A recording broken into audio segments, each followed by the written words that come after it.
Tozo continuer ko saisonner biloko ya Noël yango tolakisa sikoyo oyo eza mipanzi ya ngulu. On a tout mangé. Joyeux Noël à bande konyo so bolanda biso. Joyeux Noël.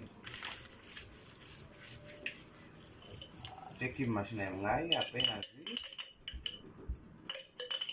Ginger na ngana garlic. Atie. Oui, na aïe. Banika déjà.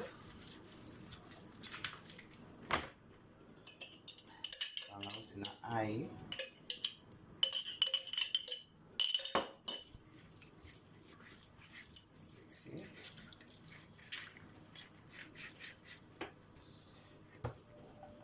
Ok, vamos a maboko.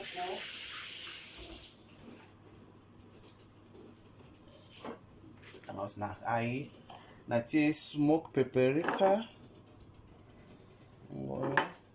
Paprika et smoke paprika.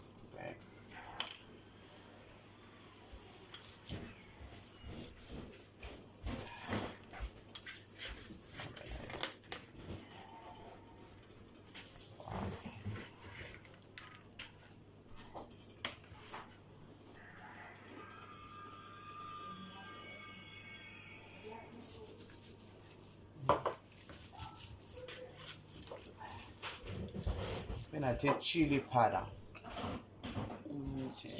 Chili powder.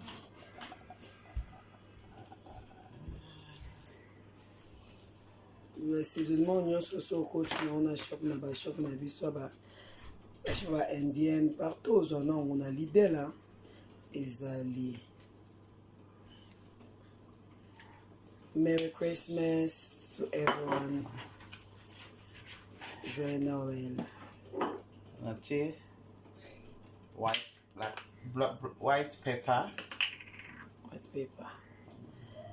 Vraiment toza balongi to sepela na Noël oyo.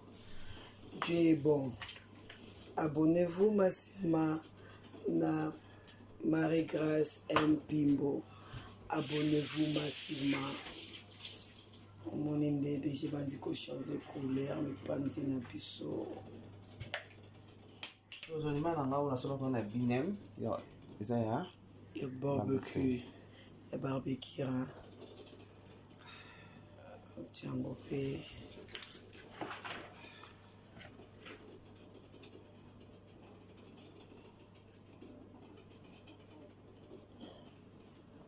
Le foutu belé à la monia. Monsieur Mungwa na nga jaune ici là qui. Ah. Okay.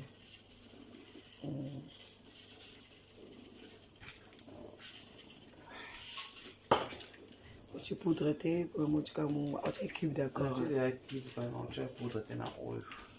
OK. Cheki. Ko chikango.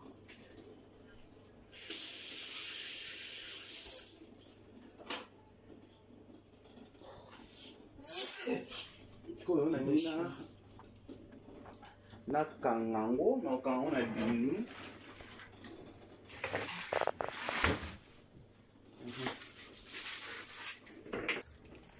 Barbecue. OK. Barbecue sauce. Barbecue sauce. OK, tu barbecue sauce color.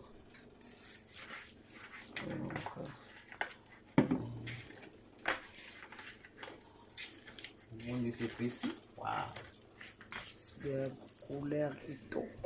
Olia bien lelo. Na biro kwa liboke efanda bo efanda eboe sangia ngo ekota na four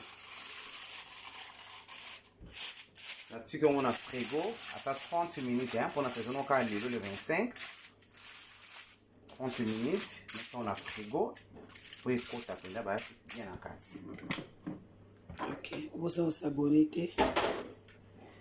On continue la vidéo na biso. On a gagné encore côté en Afrique après 30 minutes à Tango na four. Merci, bye bye. Mipanzi na biso on a saisonnaki yango ebeli nafungola yango nakokanga ntango pa liboke ici yango ebeli